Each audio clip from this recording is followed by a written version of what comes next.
Baik, Assalamualaikum warahmatullahi wabarakatuh. Salam sejahtera bagi kita semua.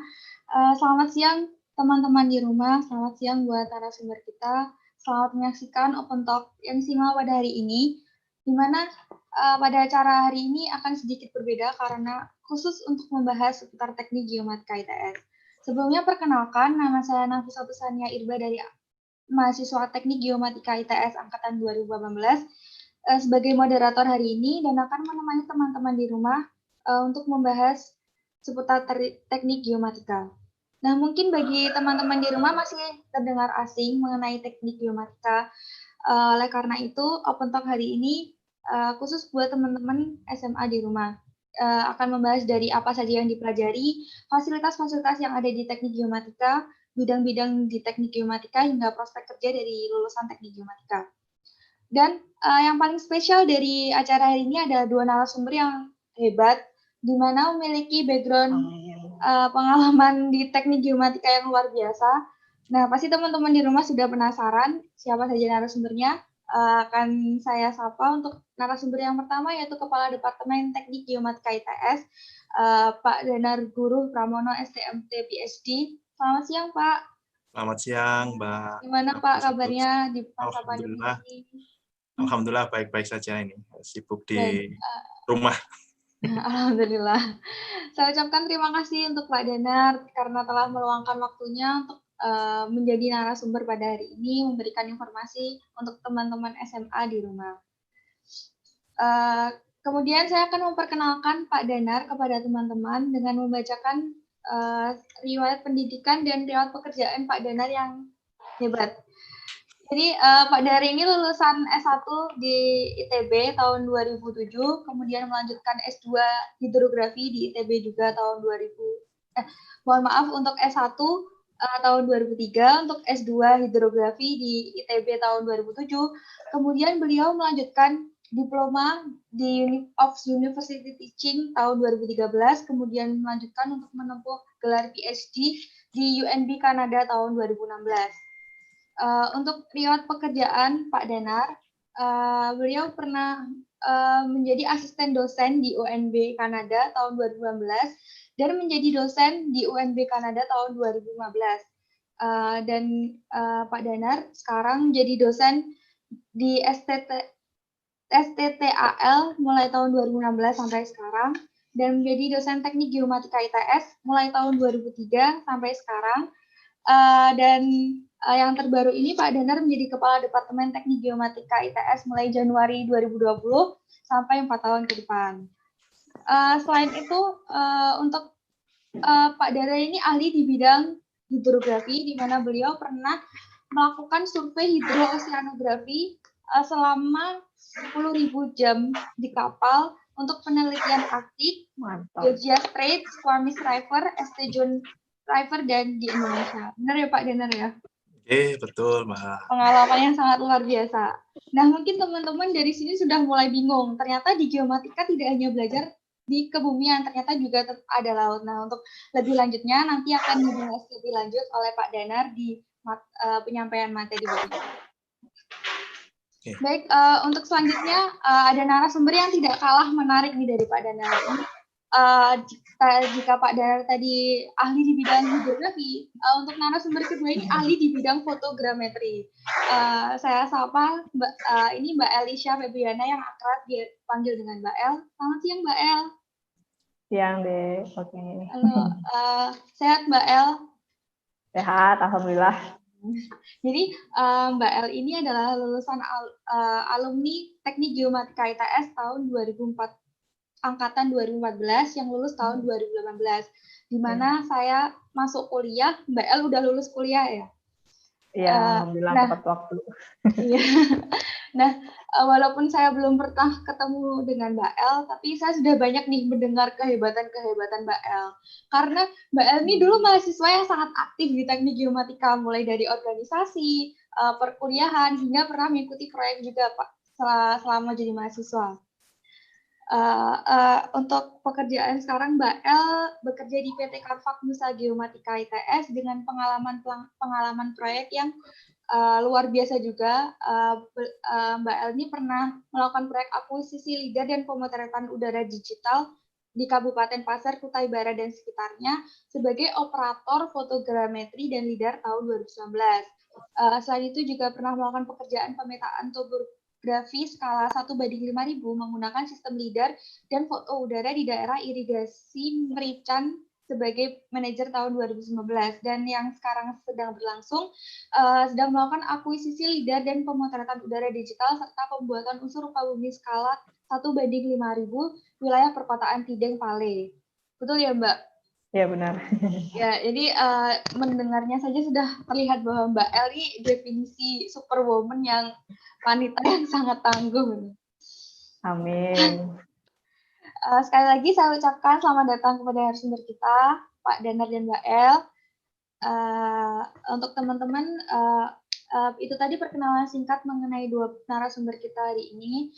Daripada berlama-lama, langsung saja untuk penyampaian materi seputar teknik geomatika ITS oleh Pak Danar. Sebelumnya, saya sampaikan kepada teman-teman dan adik-adik di rumah untuk memperhatikan dengan baik dan catat informasinya. Jika ada pertanyaan, silakan dituliskan di kolom komentar. Nanti akan saya bacakan di akhir sesi tanya-jawab. Baik, langsung saja silakan untuk Pak Danar memberikan informasi. Waktu dan tempat saya persilahkan. Terima kasih Mbak Sania. Saya bisa share screen? Ya, silakan Pak. Oke.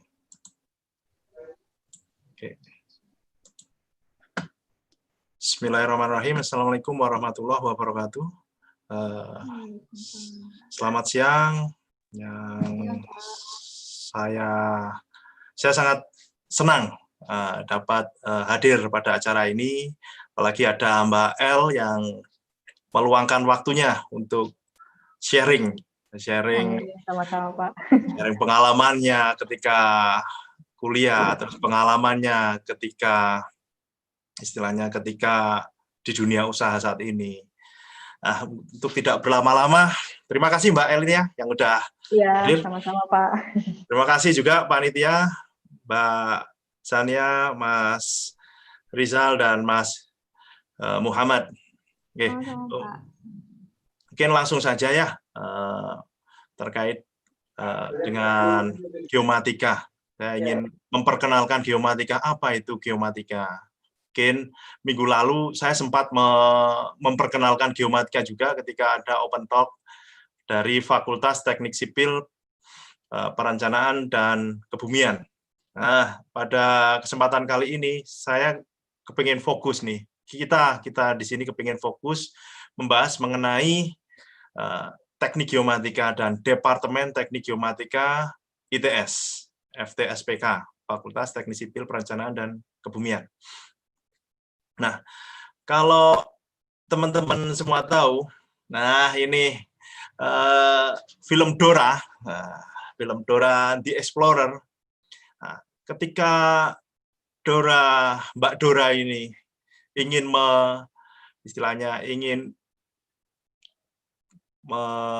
mencari petunjuk, itu mesti mereka lihat peta.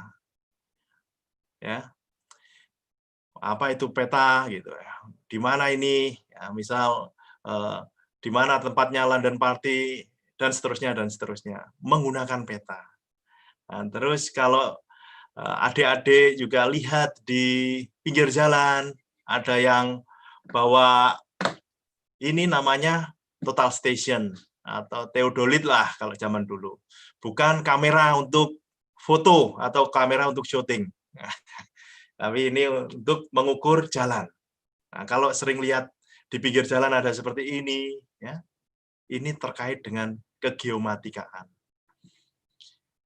Atau adik-adik pernah lihat film Prometheus, ya, film cukup heboh waktu itu ya, tahun 2012. Kita lihat sedikit tentang film ini ya. Nah, ini ketika pengen merasakan lorong ini, jadi menggunakan laser scanner.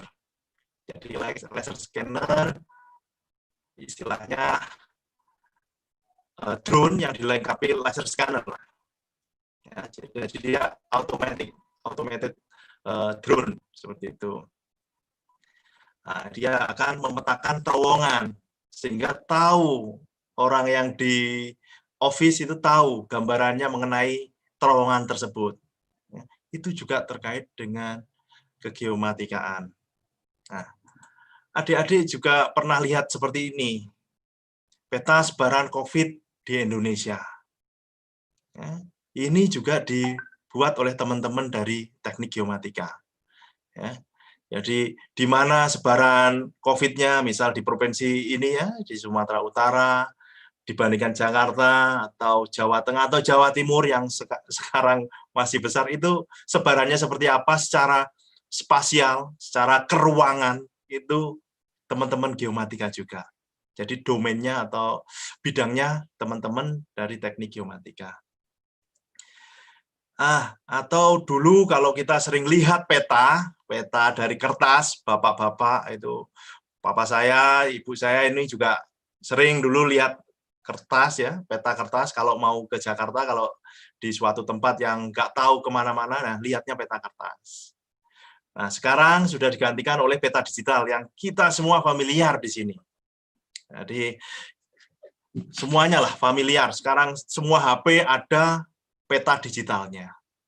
Nah itu juga teman-teman geomatika. Bagaimana cara membuat peta, bagaimana cara menyajikan peta sehingga bisa mudah dimengerti dan dipahami oleh para penggunanya.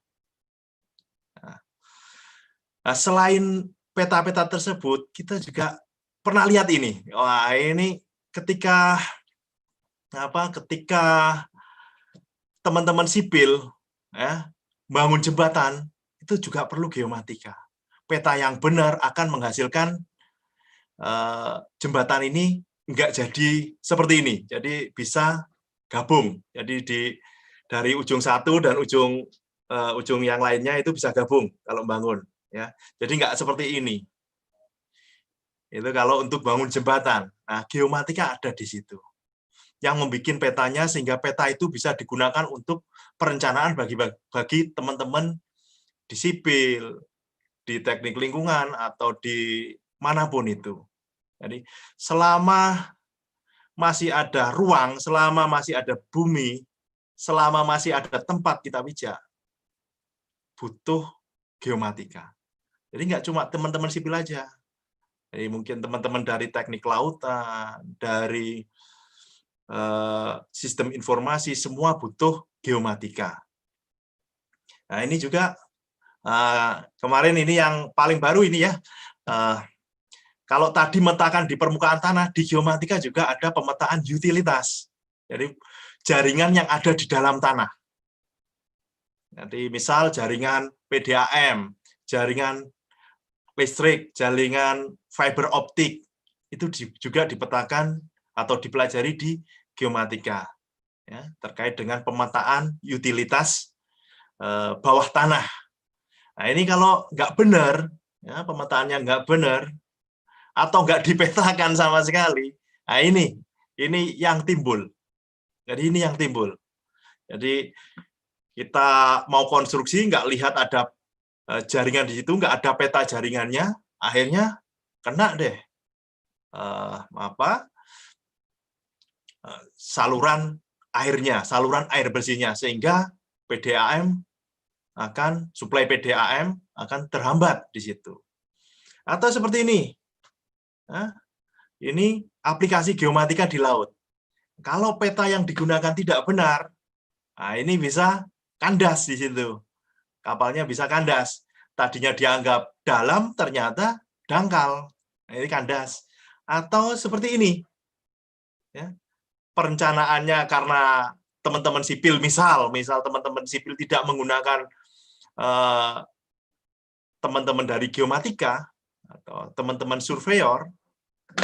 Nah, ini kapal yang lewat ini bisa nanggok atau nabrak jembatan karena mungkin desainnya nggak pas, atau mungkin karena didesain untuk kapal yang tingginya segini, tapi ternyata saat air laut naik, saat pasang, wah, ternyata nggak sesuai desain, akhirnya kapal nabrak.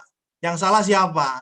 Bukan nahkodanya. Nahkoda tidak bisa disalahkan. Misal karena nahkodanya sudah lihat, oh ini desainnya, clearance-nya, ini 10 meter atau 15 meter, kapal dia harusnya bisa lewat. Ternyata ketika dilewati, nabrak, rusak. Itu yang mungkin perencanaannya tidak menggunakan teman-teman dari surveyor. Gitu loh. Nah, apa itu geomatika? Nah, intinya geomatika adalah teman-teman yang berprofesi, kasar gampangannya lah, penyediaan data geospasial atau peta yang berhubungan dengan peta ke ruangan, aspek ke geospasialan. Geospasial ini ya, penyajiannya bisa dalam bentuk peta 2 dimensi yang seperti kita lihat di Google Map gitu ya, di HP kita, atau di peta kertas konvensional. Kita bisa lihat di situ. Atau peta 3 dimensi untuk mempermudah perspektif kita dalam memahami suatu ketinggian, suatu tempat, seperti itu. Baik di darat maupun di laut. Ini peta permukaan dasar laut. Nah, bagaimana cara memetakan dasar laut itu akan dipelajari di teknik geomatika. Nah, di teknik geomatika juga mempelajari mengenai modeling, spasial, geospasial modeling. Ya, misal untuk menentukan daerah longsoran, ya, mana yang terimbas longsoran, apabila daerah ini longsor, atau daerah banjir, rawan banjir. Nah, kalau misal ada penurunan tanah ataupun kenaikan muka air laut, itu seperti apa pemodelannya? Nah, ini dipelajari di geomatika. Modelingnya secara geospasial, secara aspek keruangan, seperti itu. Nah, ini kalau teman-teman lihat di sini, ini ada Mas Abraham Lincoln, ya, Mas Presiden Amerika, mantan Presiden Amerika. Sekarang kan bukan Mas Abraham Lincoln lagi.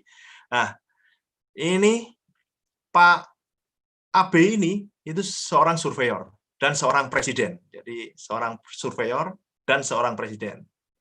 Nah, beliau surveyor sejati dia. Nah, apa itu geomatika? Dulu ada yang nanti kita bahas lah. Dulu ada yang menyebut geodesi, ya, tapi sekarang geodesi tetap ada juga sih. Nah, apa beda geodesi dan geomatika? Nanti akan kita bahas setelah diskusi ini mungkin. Nah, geomatika adalah bidang ilmu yang mengintegrasikan pengumpulan, ya, pemodelan, analisis, dan manajemen data spasial. Data yang berbasis lokasi dan ruangan.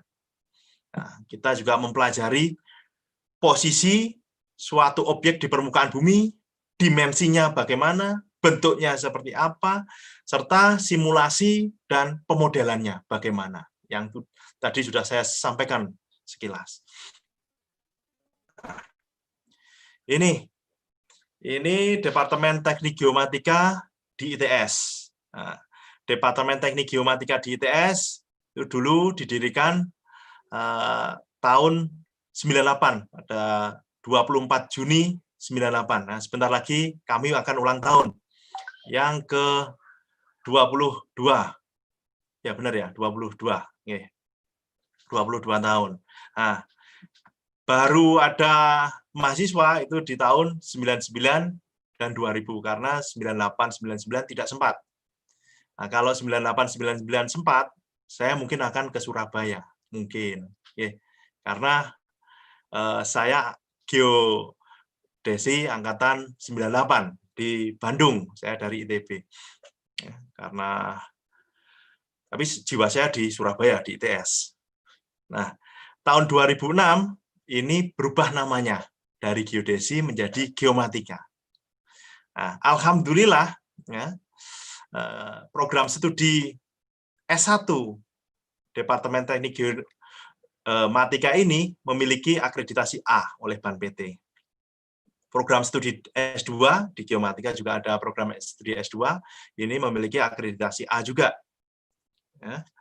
Dan di program studi S1, nanti teman-teman atau adik-adik ini yang mau masuk, ini kan program studi S1 ya. Ini ada reguler, program S1 reguler, dan IUP, International Undergrad Program. Oke, saya lanjutkan. Nah, ini visi dan misi departemen kami. Jadi visinya adalah untuk menjadi program pendidikan bertaraf internasional dalam pemanfaatan dan pengembangan ilmu dan teknologi survei pemetaan dalam menunjang industri informasi geospasial dan pengelolaan sumber daya alam yang berwawasan lingkungan. Jadi di Departemen Teknik Geomatika juga dipelajari metode-metode, instrumen untuk pengambilan data geospasial. Ya.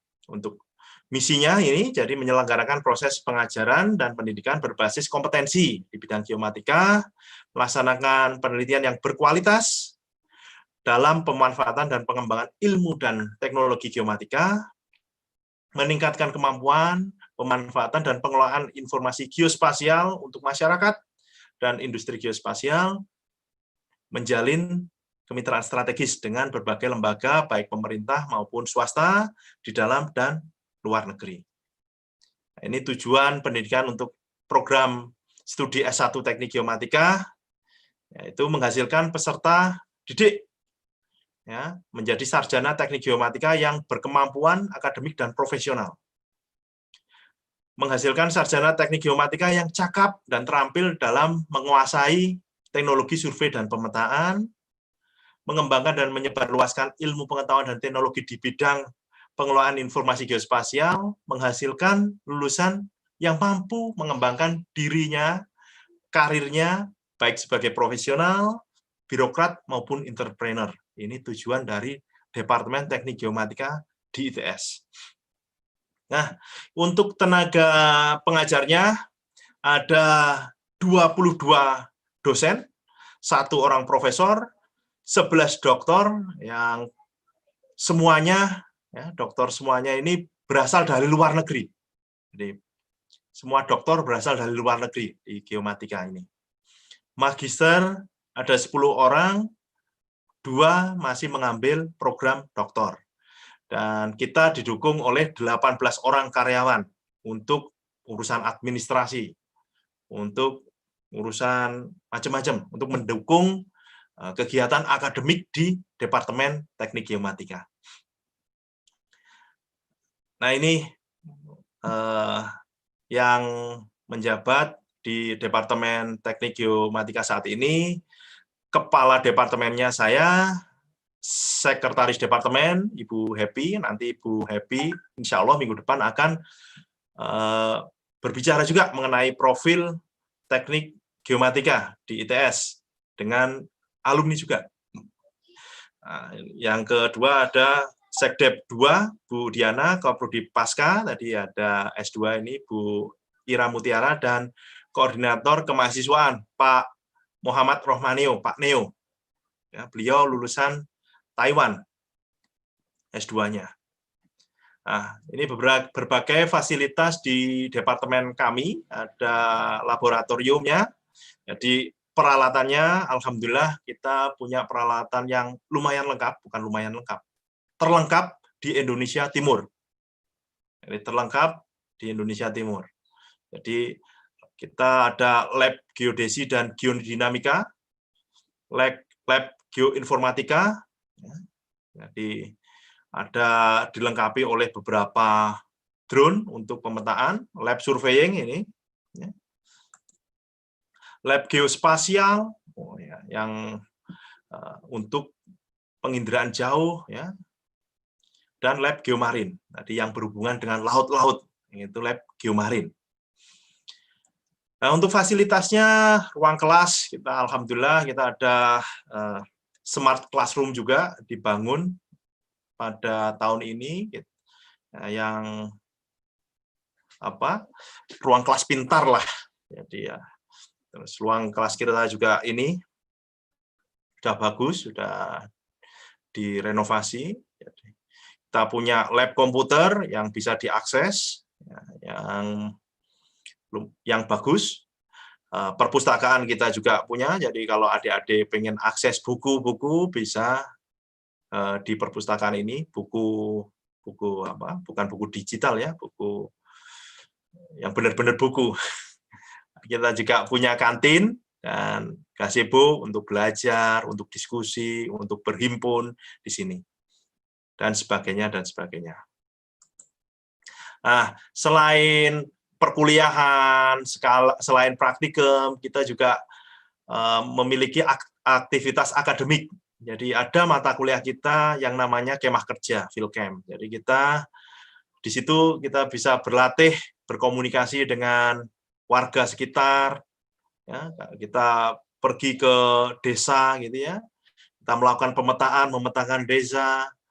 Nah, hasilnya bisa dimanfaatkan oleh desa tersebut untuk pembangunan, untuk menunjang pembangunan. Nah, ini beberapa hal yang kita lakukan. Ini juga survei hidrografi, ya. Jadi kita juga ke laut untuk memetakan laut. Ini merupakan salah satu bagian dari mata kuliah di Departemen Teknik Geomatika. Di Departemen Teknik Geomatika banyak kelapangannya. Jadi yang suka outdoor, wah cocok ini di sini. Suka traveling, wah cocok. Suka di rumah pun cocok untuk pengolahan data. Ya. Jadi ini survei hidrografi, kami ke Gili Genting kemarin, dua tahun yang lalu. Tahun lalu kita ke Delegan, tahun sebelumnya ke pantai di mana, di Tulungagung itu. Nah, lupa, nanti dijelaskan oleh Mbak El mungkin. Prigi, sorry. Nah, ini untuk outbound. Jadi aktivitas outbound itu aktivitas mahasiswa dari geomatika ke luar negeri. Jadi ke istilahnya kolega universitas di luar negeri yang ada Departemen Teknik Geomatikanya. Nah, ini kemarin dari Malaysia itu ada 10 orang yang di sana, di UITM, University of Technology Mara. Jadi di sana melakukan survei bersama-sama dengan teman-teman dari UITM. Nah, ada juga yang melakukan program pertukaran pelajar. Jadi Mas Tio ini selama 6 bulan di sana. Dan ada juga join riset dengan mereka, dengan teman-teman dari UTM. Kemarin itu ada. Jadi teman-teman dari Teknik Geomatika ITS ke UTM untuk melakukan penelitian TA-nya. Mbak Toif. Ya. Nah, itu dari geomatika ke luar. Nah, ada juga dari luar ke geomatika. Ya, ini teman-teman dari Malaysia datang ke Geomatika ITS untuk melakukan survei bersama, ya, untuk melakukan kemah kerja, untuk melakukan survei hidrografi bersama-sama. Dan ini juga ada teman-teman ini Komtek namanya kegiatannya. Jadi teman-teman dari berbagai universitas dari luar negeri, ada dari kemarin ada Australia, Thailand, ya, ada Taiwan, ada juga dari Brasil, ya, dari Singapura dan India datang ke Teknik Geomatika untuk belajar. Nah, kita juga sering mengadakan seminar dan kuliah tamu internasional. Jadi dalam 1 tahun kita ada seminar internasional minimal 1 kali dan kuliah tamu internasional yang dihadiri dari kolega-kolega kita dari luar negeri. Ya. Misal ini dari Kanada, dari Taiwan, ya, ini dari Singapura dan lain sebagainya dan sebagainya. Nah, selain aktivitas akademik, kita juga memiliki aktivitas non akademik. Jadi pengabdian masyarakat. Jadi ini kerjasama dengan Himpunan Mahasiswa Teknik Geomatika (HIMAGE). Nah, ini melakukan pelatihan-pelatihan di SMA, SMK untuk istilahnya bagaimana cara memetakan yang baik atau untuk pengenalan teknik geomatika seperti itu. Ada juga kegiatan sosial kemasyarakatan. Ya. Ini teman-teman HIMAGE istilahnya berinteraksi dengan masyarakat untuk melakukan kegiatan-kegiatan sosial di situ. Dan di sini ada Mbak Nafis, Mbak Sania. Ya. Ada juga Dies Natalis HIMAGE ataupun arak-arakan HIMAGE seperti itu. Nah, ada juga program kolaborasi dengan alumni. Ini yang sharing session ya. IKA Geo ITS sharing session. Nah, ada LKMM juga, keprofesian manajemen mahasiswa. Jadi ini kegiatan-kegiatan. Nah, yang nggak kalah pentingnya ada project. Jadi project ini, jadi pada saat mahasiswa tingkat 2, tingkat 3, ataupun tingkat 4, ini mahasiswa biasanya diajak oleh kakak-kakak alumninya, ya, kakak-kakaknya atau alumni untuk ikut bekerja di lapangan, atau dosen-dosennya, gitu, atau dari instansi pemerintah, ya, untuk melakukan proyeknya. Kegiatan proyek ini di luar kegiatan akademik, ini bisa mengasah kemampuan adik-adik juga. Selain mengasah kemampuan, nah, kalau dapat selain mengasah kemampuan, dapat pengalaman, syukur-syukur adik-adik bisa dapat ya istilahnya fee lah di situ. Jadi adik-adik bisa dapat dana lah untuk istilahnya buat beli pulsa atau buat jajan gitu ya, buat beli HP, seperti itu. Jadi banyak sekali proyek-proyek di Departemen Teknik Geomatika ini. Ya. Nah, ada juga tadi yang saya sampaikan, selain S1 reguler, ada juga S1 IUP, International Undergrad Program. Nah, ini program yang bahasa pengantarnya bahasa Inggris. Ya. Ini setelah kurikulumnya sama, namun di tahun terakhir itu mahasiswa IUP itu diminta untuk ke luar negeri. Ya, baik dalam kegiatan studi ekskursi, magang, internship, ya, student exchange, short course, maupun joint degree. Nah, ini ada programnya. Dan Teknik Geomatika ITS ini sudah menjalin beberapa kerjasama dengan beberapa institusi pendidikan di luar negeri, dari Taiwan, dari Kanada, ya, dari Australia, ya, maupun dari Malaysia. Jadi kalau yang ambil IUP, nanti di tahun terakhir, saudara harus, istilahnya saudara bisa ke luar negeri. Seperti itu. Untuk belajar di sana. Nah, ini masa tunggu dan peluang kerja. Jadi masa tunggu kerja di Teknik Geomatika, alhamdulillah, ini yang melakukan survei ini bukan Departemen Teknik Geomatika, tapi ini yang melakukan dari ITS Pusat. Nah, kalau dilihat di sini, masa tunggu lulusan dari Teknik Geomatika untuk mendapatkan pekerjaan, ini kurang dari 6 bulan. Jadi kurang dari 6 bulan. Jadi sebelum 6 bulan itu sudah dapat kerja. Alhamdulillah, seperti itu. Nah, biasanya sebelum lulus pun sudah dapat kerja, sudah diminta untuk kerja. Ini yang terbaru ada Mbak Nanda, ini beliaunya besok minggu depan ini berangkat ke BPPT, berangkat survei. Jadi sebelum lulus biasanya banyak yang sudah dapat kerja. Jadi setelah lulus ini nggak perlu waktu lama, nggak perlu waktu menunggu lama, alhamdulillah udah dapat kerja. Nah, ini kalau dilihat prosentasenya, Teknik Geomatika di ITS ini urutan pertama masalah ini. Ya, jadi disusul oleh Teknik Sipil D3 dan Teknik Sipil S1. Ya. Nah, ini distribusi pekerjaannya banyak. Jadi ada yang macam-macam, pertambangan, ada konsultan, wira swasta, dan lain sebagainya. Nah, ini kerjasama dan kesempatan kerjanya. Ini ada banyak, baik instansi pemerintah, instansi swasta, BUMN, maupun institusi pendidikan dan swasta ini ya di sini ya. Nah, ini ikatan alumni IKA Geo ITS ini sangat kuat. Ya, dari setelah Himage terus lulus, ada ikatan alumni Geo ITS. Nah, salah satunya Mbak L ini yang saat ini jadi narasumber. Ya, ini sangat kuat dan sering sekali mengadakan kegiatan baik di luar maupun di Departemen Teknik Geomatika.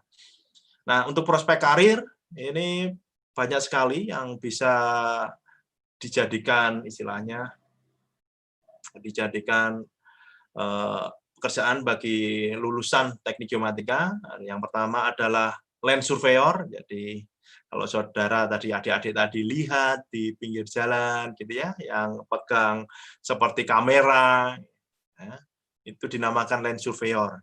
Jadi memetakan darat, ya.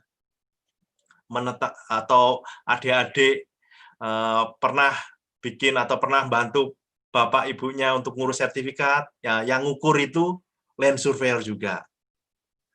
Atau GIS expert, kalau adik-adik nggak suka ke lapangan, misal, saya nggak suka ke lapangan tapi suka duitnya saja, gimana ini? Nah, bisa di pengolahan data atau GIS expert. Nah, itu yang tadi, yang di awal saya sampaikan, ada yang membuat peta sebaran COVID-19. Nah, itu bisa, GIS itu salah satu istilahnya aplikasi dari GIS. Atau surveyor hidrografi. Nah, ini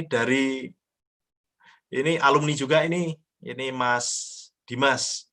Nah, jadi dia bekerja di laut beliaunya. Jadi memetakan laut supaya laut itu aman untuk dilayari, misal salah satunya. Yang kedua, untuk pengerukan atau untuk eksplorasi sumber daya alam, misal eksplorasi minyak dan gas. Nah, di situ, di offshore, untuk survei pemetaan lautnya. Gajinya gimana? Ya, gajinya banyak ini. Atau surveyor tambang. Nah, kalau kepingin takut nyemplung laut, padahal aman, kalau di laut itu aman, karena safety first kalau di laut itu. Nah, saudara bisa ke pertambangan. Salah satunya di Freeport, Arutmin, banyak. Ya, jadi ini mahasiswa kita juga, alumni, bukan mahasiswa, alumni dari Departemen Teknik Geomatika juga. Nah, ada juga yang bekerja di tunnel juga, di terowongan, untuk underground survey di Freeport biasanya. Ya. Atau fotogrametri. Nah, ini nanti Mbak El ini. Ya, jadi dari pemetaan dari udara itu seperti apa? Nanti mungkin Mbak El bisa cerita sedikit banyak mengenai foto udara. Atau pengen dinas militer. Misal ketika lulus SMA ingin masuk Akabri nggak bisa. Waduh, gagal terus. Saya dulu pengen masuk Akabri. Tapi ternyata saya nggak bisa masuk Akabri, ya. Ya, ini saudara bisa jadi perwira karir. Ya. Nah, TNI Angkatan Laut, ya, di Pusidrosal, atau Angkatan Darat, atau Angkatan Udara, itu butuh teknik geomatika. Kepolisian pun butuh geomatika. Terutama ya untuk memetakan bukti-bukti atau evidence dalam kecelakaan. Itu di-scan, di laser scanner. Ya, di-scan sehingga bisa dijadikan bukti. Itu butuh geomatika. Nah, ini atau pengusaha, misal pengen jadi pengusaha, bisa juga. Nah, pengusaha di bidang kegeomatikaan. Bisa geomatika itu bisa dimanfaatkan di perkebunan, konstruksi, tata ruang wilayah, dan lain sebagainya. Atau pengen jadi seperti saya, akademisi atau ilmuwan, ya bisa. Nah, mungkin saudara pengen berkarir di instansi pemerintahan, birokrat, yang bisa di BPN, bisa di BPN itu Badan Pertanahan Nasional atau Agraria, terus ada di BIG, Badan Informasi Geospasial, BPPT, dan lain sebagainya, banyak sekali. Ya. Nah, mungkin itu dari saya. Ini sedikit dari foto-foto alumni Teknik Geomatika. Jadi, ya, ada yang bekerja di tambang, ya, dengan TNI Angkatan Laut, ya, untuk pengukuran deformasi di laut, seperti itu. Ini sedikit share dari teman-teman alumni geomatika. Ya, mungkin itu aja dari saya. Terima kasih. Saya kembalikan ke Mbak Sania. Baik, terima kasih Pak Dendar atas materi yang sangat menarik, informasi yang pasti teman-teman di rumah juga menarik untuk didengar. Jadi akan saya review sedikit. mengenai teknik geomatika itu sendiri. Jadi untuk geomatika itu berhubungan dengan pemetaan, tidak hanya informasi grafis, tapi juga untuk perencanaan sipil, untuk jembatan, ataupun perencanaan teknik lingkungan untuk saluran irigasi. Untuk teknik geomatika ITS sendiri mulai tahun 98 dan berubah nama tahun 2006 yang awalnya geodesi menjadi geomatika. Dan di teknik geomatika ini sudah memiliki fasilitas yang cukup lengkap, mulai dari ruang baca, ruang kelas full AC, hingga lab berjumlah 5. Selain itu juga sudah bekerja sama dengan universitas luar negeri. Selain itu juga prospek kerja yang yang sangat banyak untuk adik-adik yang ingin bekerja di bidang mana saja, bisa di institut pemerintah maupun di perusahaan swasta. Baik Pak Dana, terima kasih untuk materinya. Akan saya lanjutkan dulu ke narasumber berikutnya. Saya ingatkan lagi untuk adik-adik di rumah, jika ada pertanyaan bisa langsung dituliskan di kolom komentar. Nah, untuk selanjutnya, selamat siang Mbak El. Siang.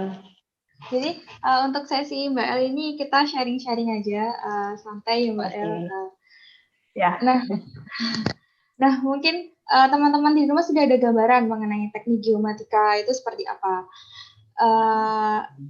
Jadi untuk selanjutnya nih, kan Mbak El ini lulusan teknik geomatika ITS.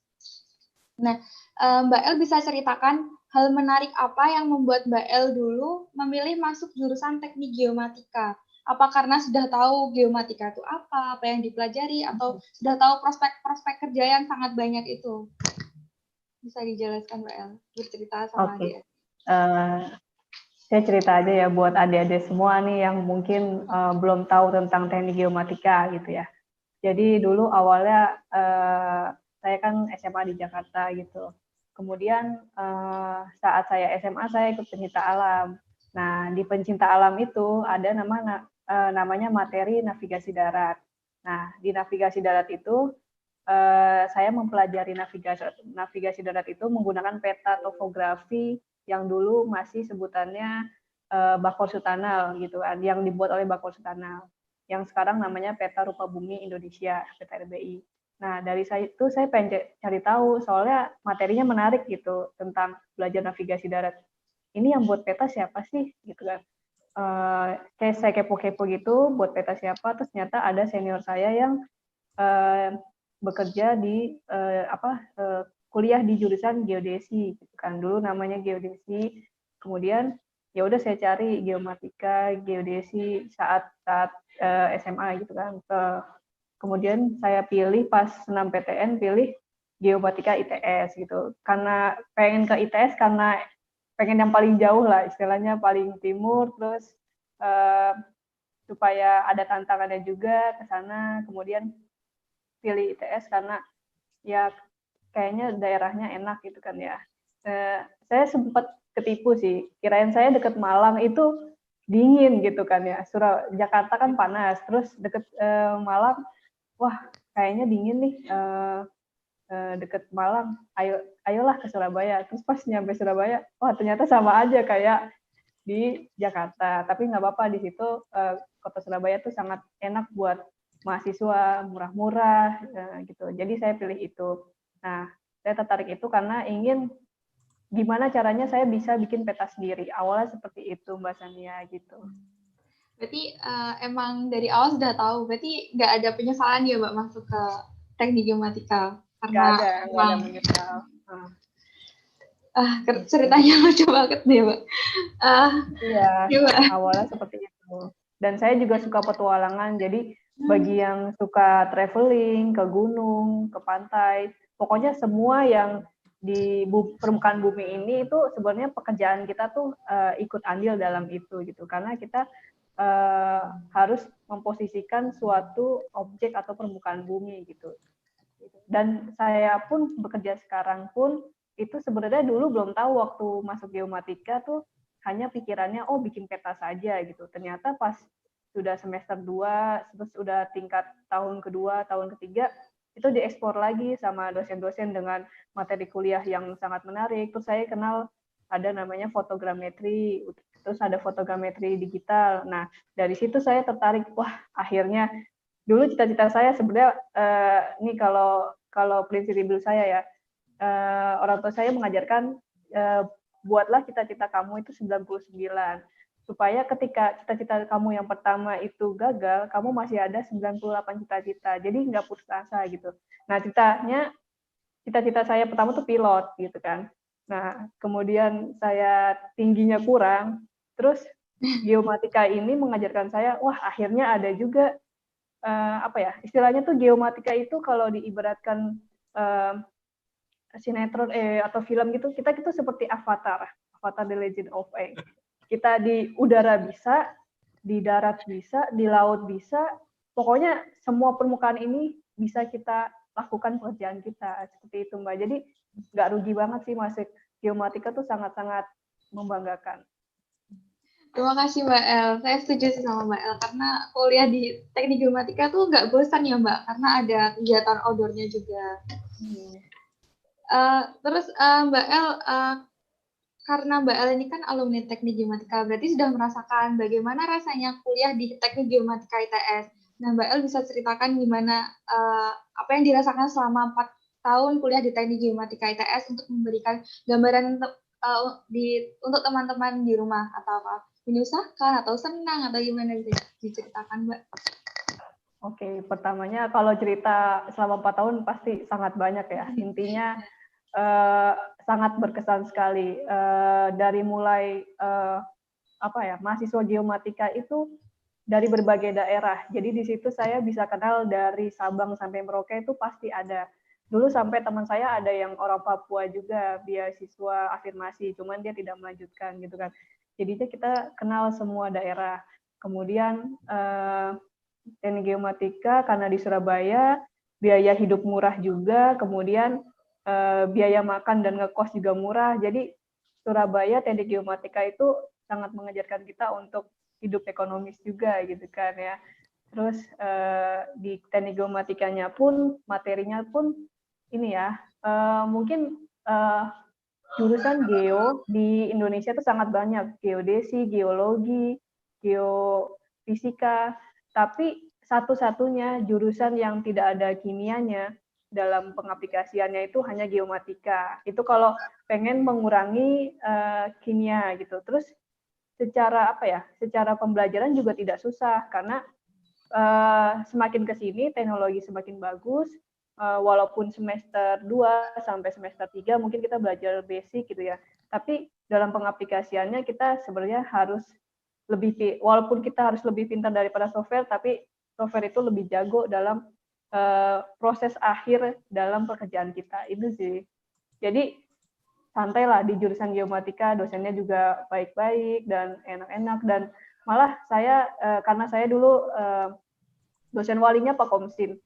Beliau selalu mengajarkan saya untuk apa ya, ada apa, pokoknya setiap saya mau apa tuh, kalau bimbingan awal semester ya minta tanda tangan itu, kamu mau proyek nggak gitu kan. Saking baiknya tuh selalu ditawarin proyek mulu tiap awal semester. Kalau saya ada lowong gitu waktu kosong pasti saya ambil gitu.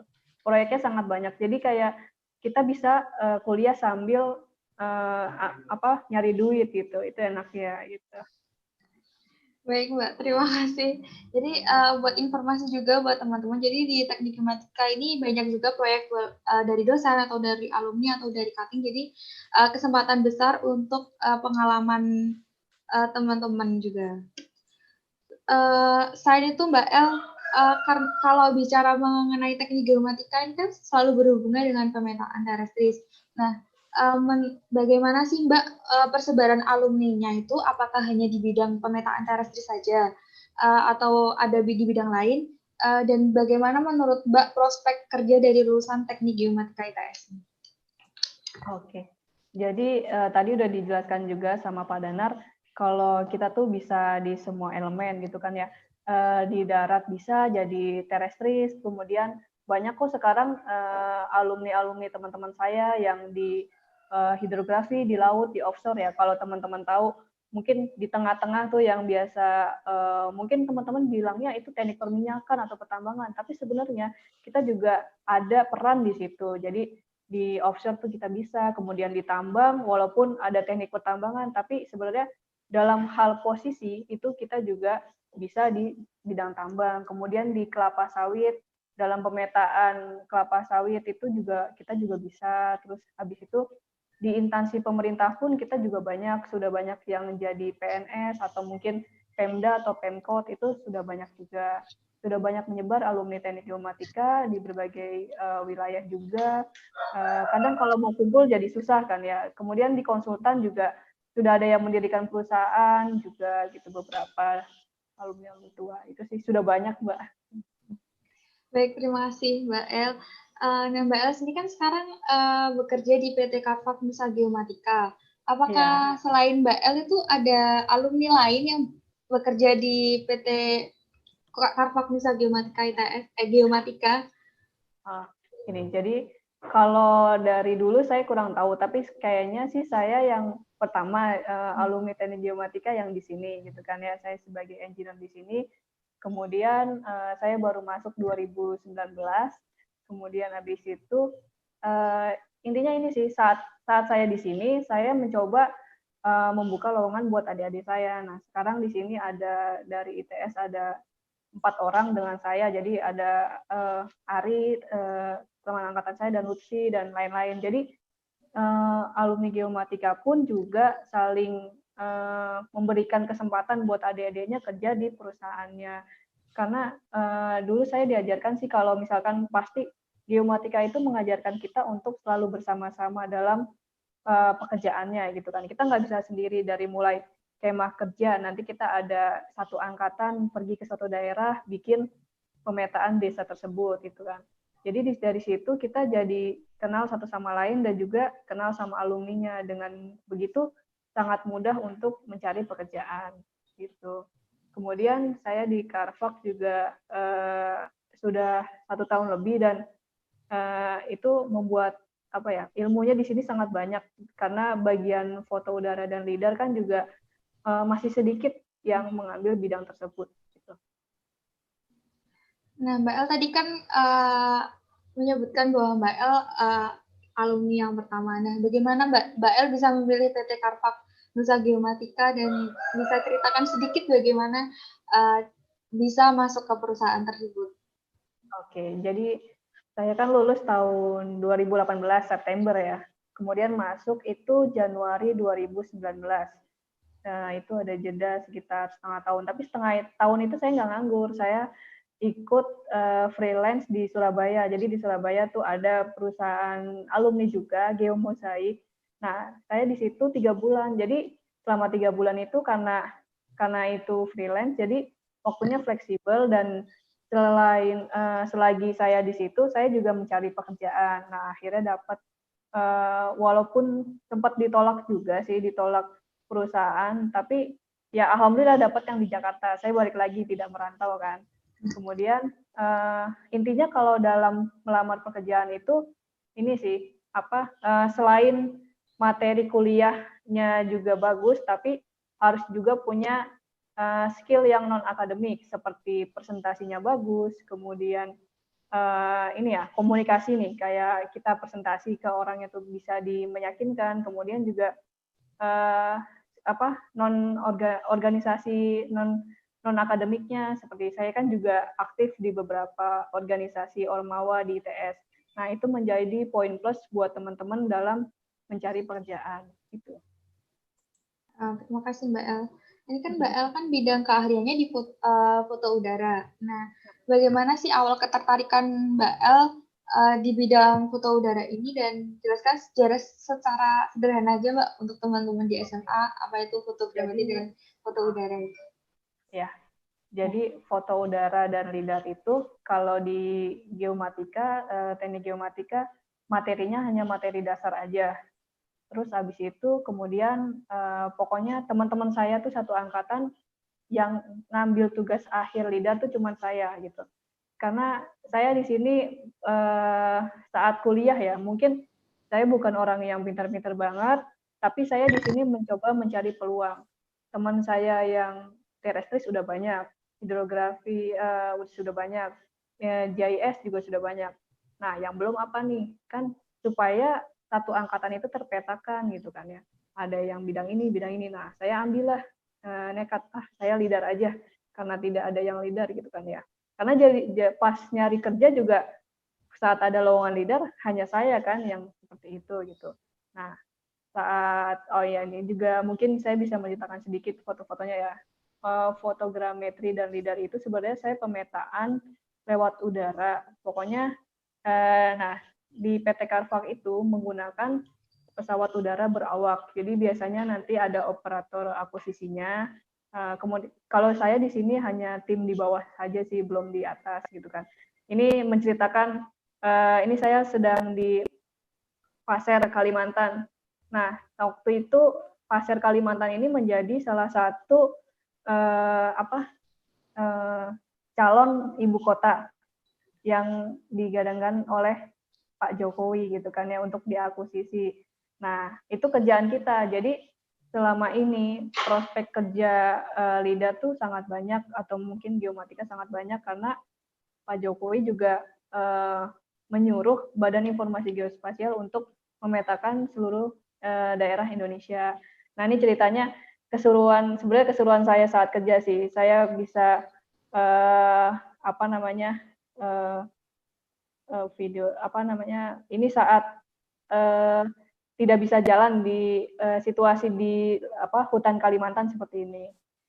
Mungkin bisa di next, ini saat di Pasir Kalimantan. Jadi kalau suka traveling, suka kemana-mana, jalan-jalan, ini saat di daerah Kediri. Saya sedang pemetaan daerah irigasi Kediri. Ini proyek dari PUPR. Nah, kita juga bisa memetakan daerah irigasi gitu dengan lidar karena dengan pesawat kita akan mengakuisisi suatu daerah dalam luasan yang cukup luas, misalkan 10.000 hektar dengan cepat. Ini proses dari ground control-nya bersama dengan supervisinya saat itu. Next.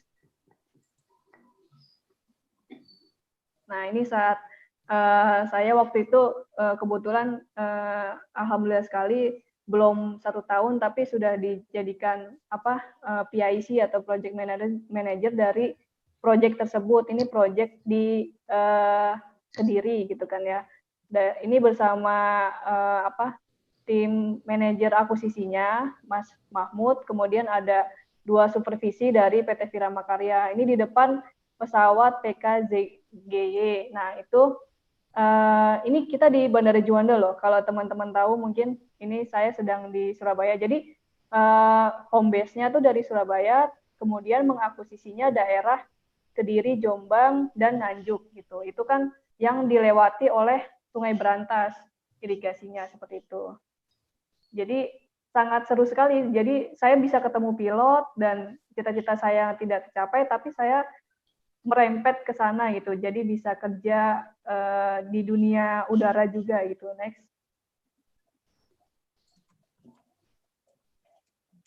Nah, ini juga foto bersamanya. Pokoknya pesawatnya pesawat seperti ini. Jadi itu ada pesawatnya, ada jadi di dalamnya biasanya 1 orang pilot, kemudian ada security officer, itu ada dari TNI Angkatan Udara biasanya. Jadi ada 1 orang SO, kemudian ada di belakang itu ada operatornya gitu. Nah, di bawahnya itu, di bawah pesawat itu dibolongin, terus kemudian ditaruh kameranya untuk memetakan permukaan bumi di bawah gitu. Simpelnya gitu sih. Jadi kayak kita terbang di atas, kemudian memotret ke bawah gitu. Next. Nah, ini mungkin hasilnya ya. Ini salah satu frame-nya. Nah, ini ini kelebihan dari geomatika juga. Kita dengan kamera yang 80 megapiksel, kita bisa memetakan suatu wilayah dengan ini ketinggian 3.000 feet atau 750 meter di atas permukaan air laut. Nah, kita masih kelihatan bagus ini di zoom sampai 1000, skala 1:1000 aja juga masih bagus. Ini perumahan-perumahannya kelihatan sangat detail gitu. Nah, itulah dari aplikasi geomatika di bidang foto udara. Jadi kita bisa memetakan suatu wilayah, misalkan waktu kejadian gempa di Palu gitu kan ya. Kita pengen kira-kira kan waktu itu juga Pak Presiden langsung meluncurkan beberapa konsultan pemetaan foto udara untuk memetakan daerah Palu gitu kan ya. Kira-kira setelah kejadian gempa tersebut keadaannya bagaimana. Nah, itu pasti peran geomatika sangat ada di situ. Next. Nah, ini pesawatnya kalau di Juanda, ini kita lagi instalasi alat. Next. Ini mungkin pesawatnya, pesawat next aja. Pokoknya pesawatnya pesawat tipe kayak gitu. Jadi bukan pesawat yang besar, paling 4 orang lah maksimal. Next. Nah, ini juga dalam proses pengambilan akuisisi data LIDAR dan foto udara, kita juga butuh posisi dari suatu alat tersebut. Nah, itu diukurnya pakai total station biasanya. Jadi kita tahu posisi keberadaan alat di pesawat. Itu namanya kalau dalam proyeknya itu nanti level arm, pengukuran level arm gitu. Nanti kita pelajari lebih lanjut kalau emang tertarik dunia geomatika itu. Next. Nah, ini senangnya nih kita bisa kenal banyak orang. Itu yang di tengah ada pilotnya, kemudian ada ini yang pakai baju pink, itu SO-nya TNI Angkatan Udara, cuman dia tidak menggunakan pakaian dinasnya. Kemudian ada Bapak mekaniknya, juga ada manajer akuisisinya dan juga operator akuisisi. Nah, di situ kita foto bersama. Jadi kan emang butuh kita juga butuh orang lain untuk ada di profesi kita gitu. Next.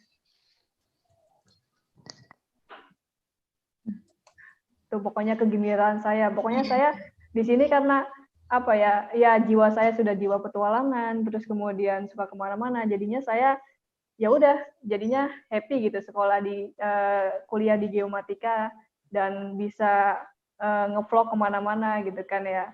Itu menjadi jadi bisa istilahnya tapi kita kerja tapi jalan-jalan gitu. Itu enaknya. Next. Mungkin udah ya. Ya itu. Baik, terima kasih Mbak El. Informasinya sangat menarik. Ya, menarik sekali.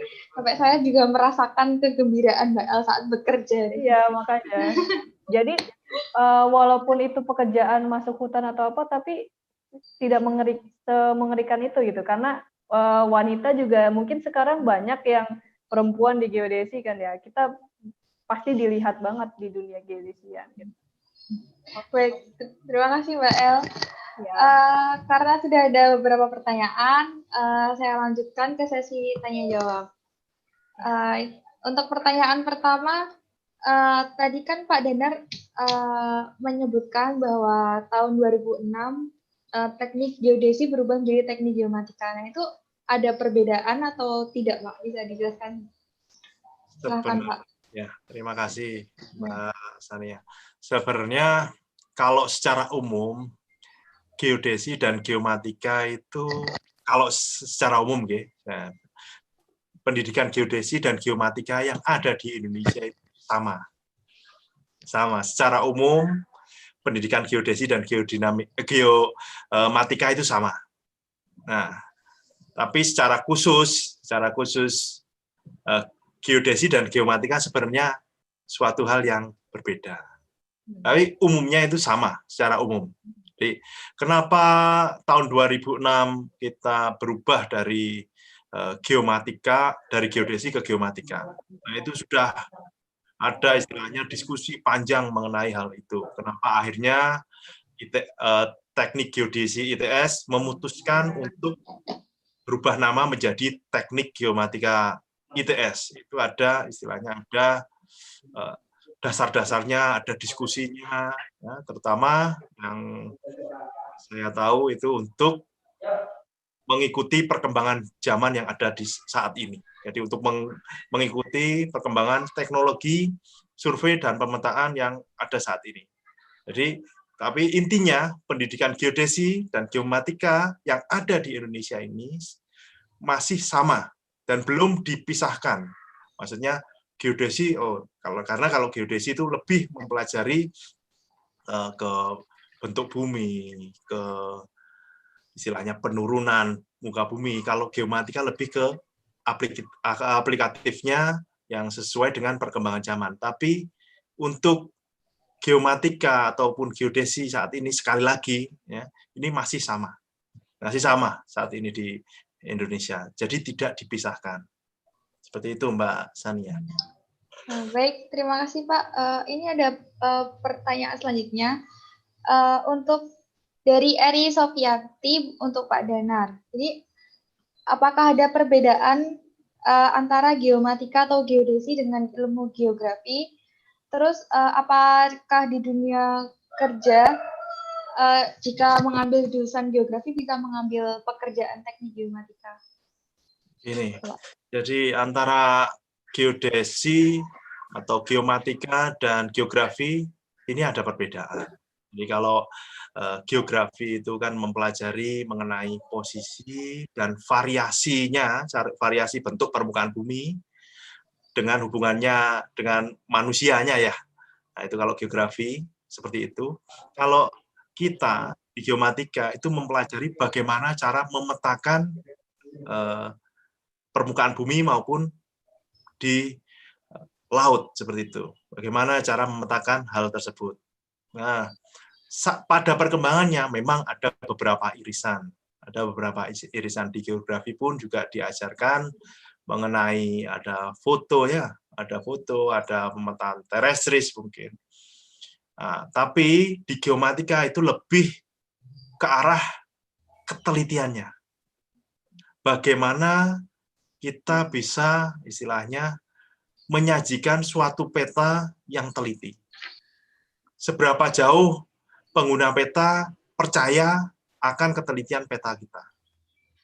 Nah, itu yang dipelajari di geomatika. Karena teman-teman sipil juga pengen istilahnya dapat informasi atau peta yang bagus atau peta yang teliti untuk merencanakan jembatan, merencanakan jalan dan lain sebagainya.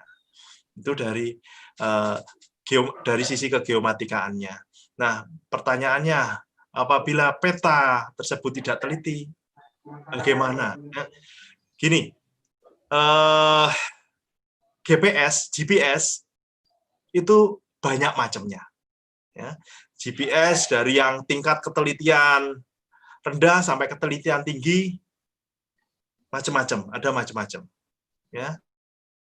Kadang kita sudah pakai GPS yang di HP, ya.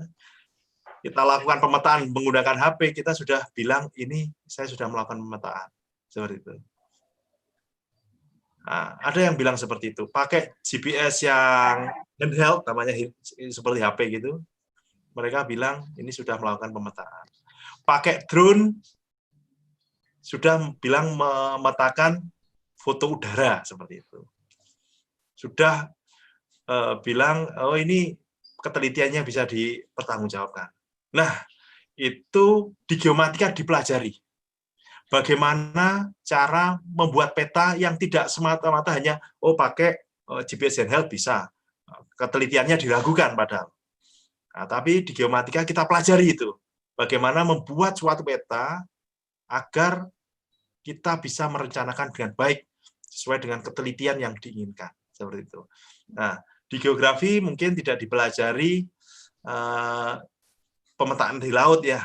Kalau di geomatika juga dipelajari pemetaan laut seperti itu. Nah, pemetaan menggunakan lidar tadi Mbak L yang itu di geomatika. Jadi teknologi survei dan pemetaan itu dipelajari di geomatika. Bagaimana cara kita meningkatkan ketelitian dari suatu peta yang akan kita hasilkan. Itu seperti itu. Baik, terima kasih Pak Dinar. Untuk selanjutnya masih ada pertanyaan lagi untuk pelajaran dasar apa yang dibutuhkan saat kuliah di Teknik Geomatika? Ini dulu itu saya waktu SMA itu saya paling seneng matematika dan fisika waktu itu. Waktu sekolah SMA dulu. Kimia saya juga nggak bisa, bahasa Inggris apalagi ya. Jadi saya nggak masuk di kalau dulu PMDK sekarang SN, PTN ya. Nah itu saya nggak masuk itu karena ya kimia saya nggak bisa, bahasa Inggris amburadul ya. Yang bisa hanya fisika dan matematika. Itu saya senang sekali. Kebetulan di geomatika banyak mempelajari matematika gitu. Fisika adalah sedikit. Nah, itu sesuai dengan kesenangan saya gitu loh. Nah, tapi di geomatika juga dipelajari gitu loh. Diajarkan nantinya. Matematika kalkulus dasar itu diajarkan. Karena itu semuanya di ITS juga diajarkan kalkulus dasar. Asal matematikanya bagus, matematika bagi saya itu suatu hal yang istilahnya menggunakan logika kita lah. Nah, di geomatika pun seperti itu. Jadi saya sangat suka gitu. Banyak logika yang digunakan di situ. Nah, di geomatika pun nanti diajari terkait dengan pengkodean. Jadi programming itu juga diajari. Walaupun nggak sedalam di sistem informasi, tapi juga diajarkan di geomatika. Bagaimana cara mengkode untuk mendapatkan, terutama terkait dengan penyajian informasi geospasial seperti itu. Jadi seperti itu Mbak. Jadi dasarnya matematika sih. Baik, terima kasih Pak. Untuk pertanyaan selanjutnya ini mengenai kuota masuk ke Departemen Teknik Geomatika itu pembagian kuotanya bagaimana Pak? Ya, kuotanya untuk saat ini itu ada 120 mahasiswa, ditambah IUP itu ada 10 orang. Jadi lumayan banyak ini. Nah, tingkat keketatannya juga kemarin lumayan ketat juga ya. Semakin tahun semakin ketat. Jadi kalau bisa bergabung ya sangat alhamdulillah di sini. Tapi dibandingkan elektro memang kita jauh ya. Elektro sangat ketat. Nah, tapi ini dulu saya juga diterima di elektro di UGM. Tapi saya milih di geodesi. Itu pendapat saya sih, Ya. Cukup Pak. Baik, terima kasih. Untuk pertanyaan selanjutnya ini mengenai penginderaan jauh. Jadi silakan boleh Mbak El atau Pak Denar yang menjelaskan. Itu Mbak El ya. Mbak El. Jadi kegiatan apa saja yang sekarang biasa dilakukan di lab geospasial, terutama di bidang remote sensing atau penginderaan jauh? Geospasial, remote sensing dan penginderaan jauh. Sebenarnya kalau penginderaan jauh itu bisa banyak sih, bisa dari mulai kalau di laut dulu Pak Jai suka ngajarin bagaimana konsentrasi. Jadi kayak dari penginderaan jauh itu kita bisa tahu ikan-ikan di situ tuh ikan apa aja, itu bisa gitu kan. Awamnya gitu ya bahasanya ya. Kemudian dari penginderaan jauh kita juga bisa mengetahui suatu wilayah tuh daerahnya tuh apa ya, panas atau apa. Pokoknya karena penginderaan jauh itu kan pakai citra satelit atau mungkin pakai infrared ya dulu ya. Penginderaan jauh yang saya ingat sih waktu pelajarannya Prof. Bangun mungkin ya, kita bisa mengetahui padi itu panennya bagusnya di hari keberapa, itu bisa kita jadi ada di misalkan periodik hari ini kita mengetahui dulu penginderaan jauhnya pakai infrared, pakai drone gitu kan ya, di akuisisi hari itu nanti dapat hasilnya seperti apa, nanti kemudian di 1 bulan atau 2 bulan lagi bakalan diakuisisi, nanti hasilnya kelihatan gitu kan ya, mana padi yang bagus, mana yang kurang bagus. Sebenarnya penginderaan jauh dalam pengaplikasiannya bisa juga di kelapa sawit. Kalau kita ya, Indonesia itu banyak sekali, mungkin penghasil kelapa sawit di Indonesia kan sangat banyak gitu kan. Jadi penginderaan jauh itu aplikasinya sangat banyak gitu. Baik, Mbak. Terus untuk pekerjaan Mbak El ini kan di bidang foto udara, apakah masih bersinggungan dengan penginderaan jauh itu atau tidak, Mbak? Jadi LIDAR itu apa ya? Kalau mungkin orang awam yang nggak tahu LIDAR ya, LIDAR itu adalah teknologi yang menerapkan sistem penginderaan jauh, sensor aktif gitu. Jadi awalnya itu penginderaan jauh, kemudian jadi LIDAR itu sistemnya juga sensor gitu, sensor yang dipancarkan ke permukaan bumi, kemudian nanti memantul lagi menghasilkan point cloud yang berisikan posisi XYZ seperti itu. Simpelnya gitu. Jadi sebenarnya awalnya penginderaan jauh, tapi sudah dikembangkan teknologi sekarang menjadi ada namanya LIDAR gitu. Mungkin sekarang ada lagi yang lebih baru lagi, ada BEAM gitu kan ya. Jadi nggak habis-habis teknologi di teknik geomatika ini, jadi kita sangat dibutuhkan sekali gitu. Baik, terima kasih Mbak El. Ini ada pertanyaan lagi untuk Pak Danar lagi.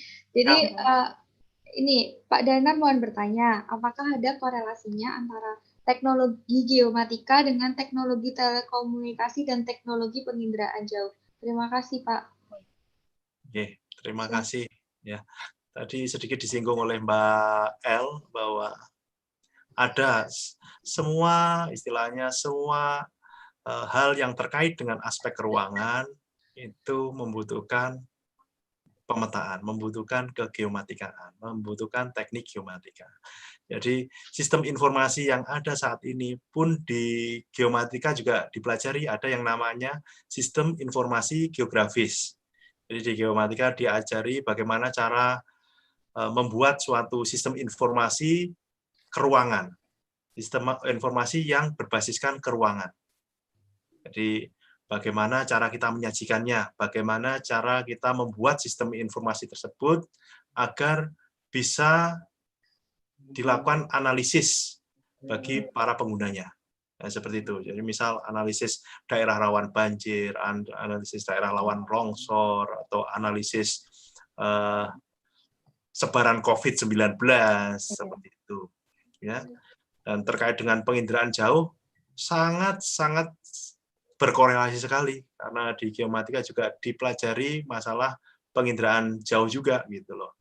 Jadi memang selama masih ada ruang untuk kita pijak, untuk kita tinggali, kita akan butuh geomatika.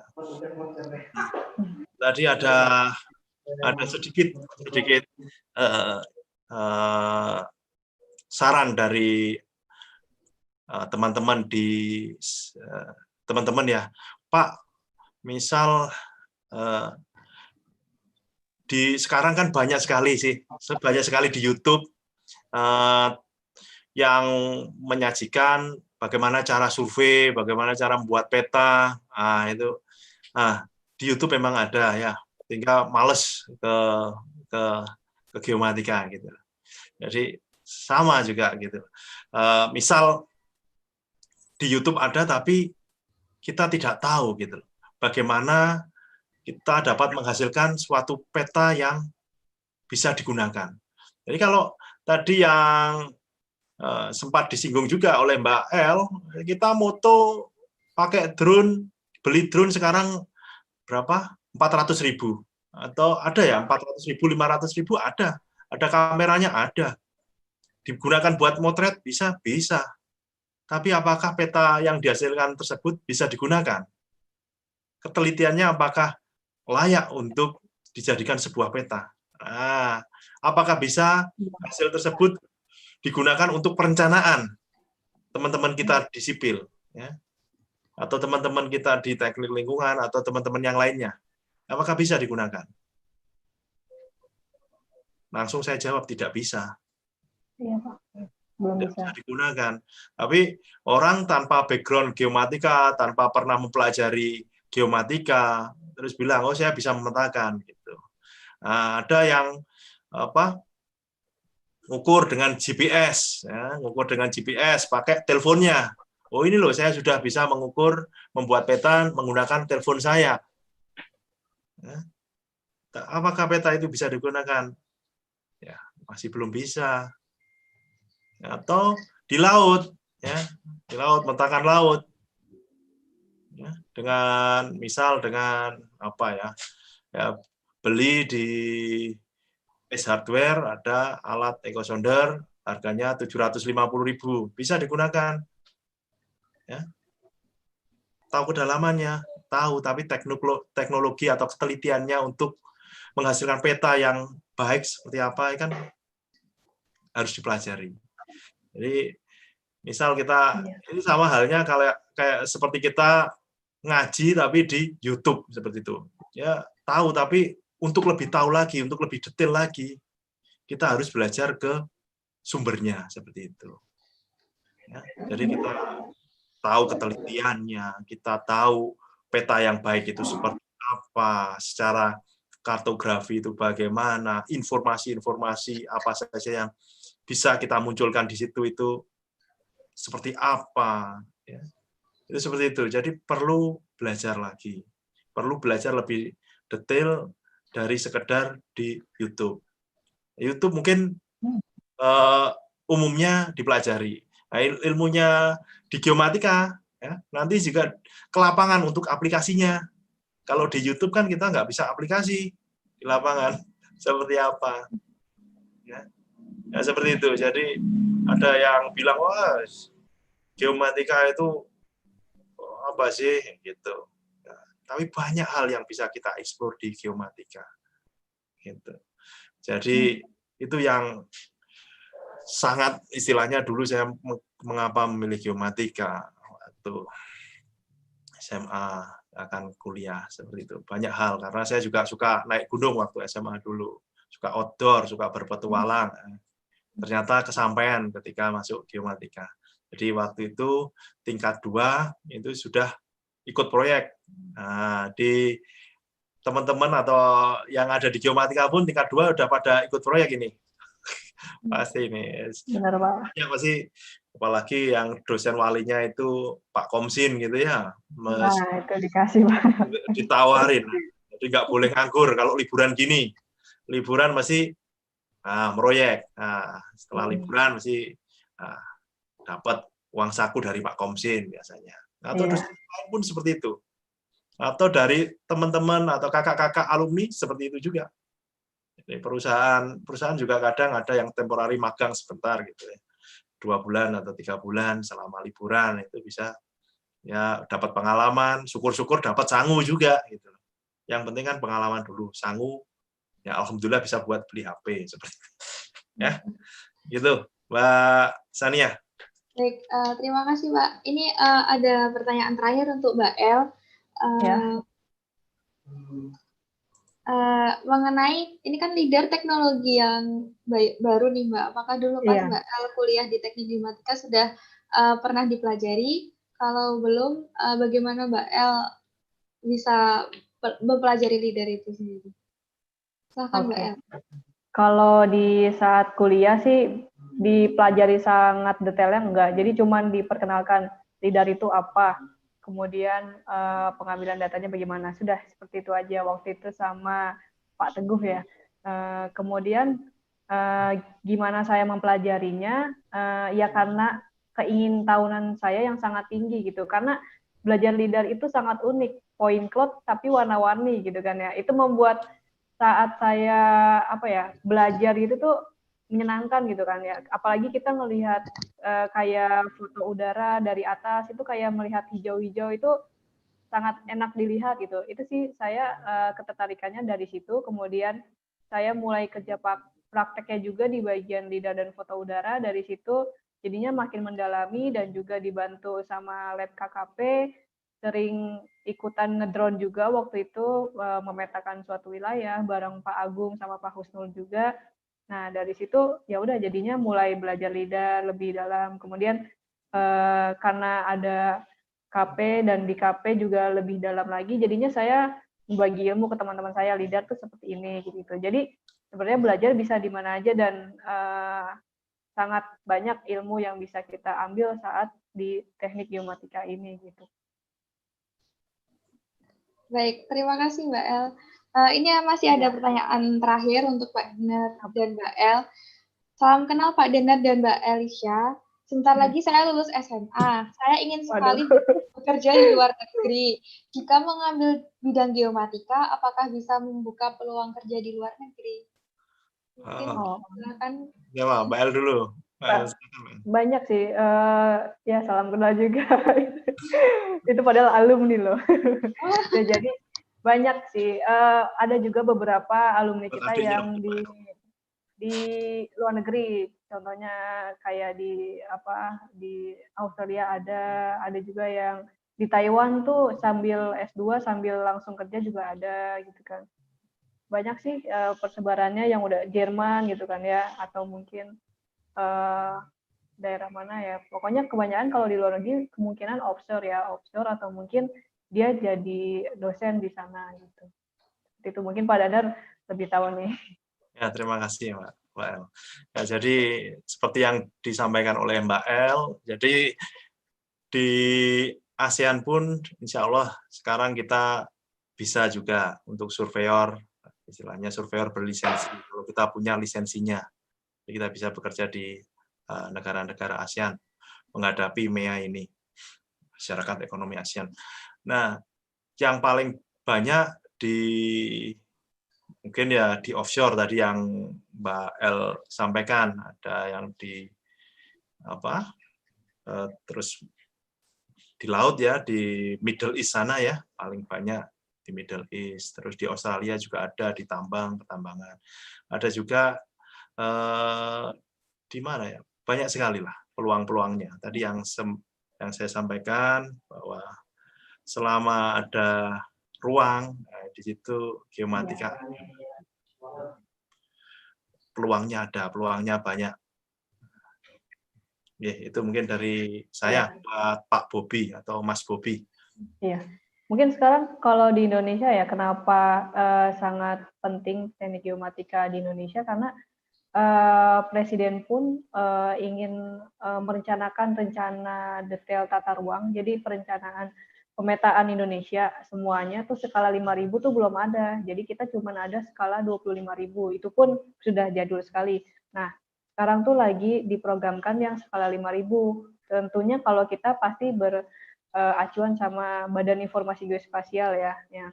Nah, itu tuh karena ada program itu, makanya surveyor-surveyor di Indonesia, geodet Indonesia itu sangat diperlukan sekali dalam pemetaan tersebut. Nah, itu tuh baru 10% atau berapa gitu. Jadi masih banyak 90%-nya lagi untuk pekerjaan kita nantinya sampai 2024 itu harus selesai di kepengurusan Bapak Presiden Jokowi ini. Jadi jangan takut nggak dapat kerja karena sangat banyak sekali. Walaupun kita tidak terlihat sebenarnya ya, pasti siapa sih yang ngukur ini, siapa sih yang ngukur ini, itu kita belum terkenal memang, tapi hasil dari pekerjaan kita itu membuat suatu yang tidak bisa oleh teknik-teknik lain lakukan, seperti itu. Baik, terima kasih Pak Danar dan Mbak El. Jadi sudah tidak terasa sudah 1,5 jam saya dan narasumber kita menemani teman-teman, karena waktu juga sudah menunjukkan pukul 2.28, maka untuk Open Talk hari ini akan segera diakhiri. Sebelumnya, mungkin dari Pak Danar dan Mbak El ada closing statement atau pesan yang ingin disampaikan untuk adik-adik SMA yang ada di rumah agar dapat memotivasi dalam menjalani SBMPTN ke depan. Terima kasih Mbak Sania. Jadi teknik geomatika ya, selama tadi saya sampaikan berulang kali, selama kita masih hidup, selama ada manusia, selama ada bumi, selama ada ruang, itu kita perlu geomatika. Kita perlu pemetaan, kita perlu membuat peta, walaupun nanti sudah ada peta, ya, ada peta, tetap kita butuh peta yang paling updating peta. Seperti itu. Kalau saudara atau adik-adik semua suka outdoor, ya, suka berpetualang, tapi gratis, ke geomatika. Karena survei mesti dibayari. Gratis sambil bawa duit. Itu geomatika. Ya. Semoga saudara atau adik-adik semua bisa bergabung dengan departemen kami, Departemen Teknik Geomatika ITS. Itu aja dari saya. Terima kasih, Mbak Sania. Baik, terima kasih Mbak Dadar. Silakan Mbak El. Kalau dari saya, buat adik-adik semua, pokoknya dimanapun berada, Surabaya Teknik Geomatika ITS itu tempat yang terbaik kalau pengen masalah geo-geoan. Udah murah, terus hidupnya juga enak gitu ya dengan lingkungan Surabaya, apalagi Surabaya itu bersih banget. Jadi buat teman-teman yang ingin merantau, Teknik Geomatika ITS itu pilihannya. Udah biaya pendidikan murah, kemudian kalau kuliah bisa juga dapat proyekan, makanya bisa beli HP sendiri. Pokoknya geomatika itu bisa kuliah tapi dibayar gitu, intinya gitu. Dan pokoknya pekerjaan kita itu sangat-sangat dibutuhkan di Indonesia dan di ASEAN. Baik, terima kasih.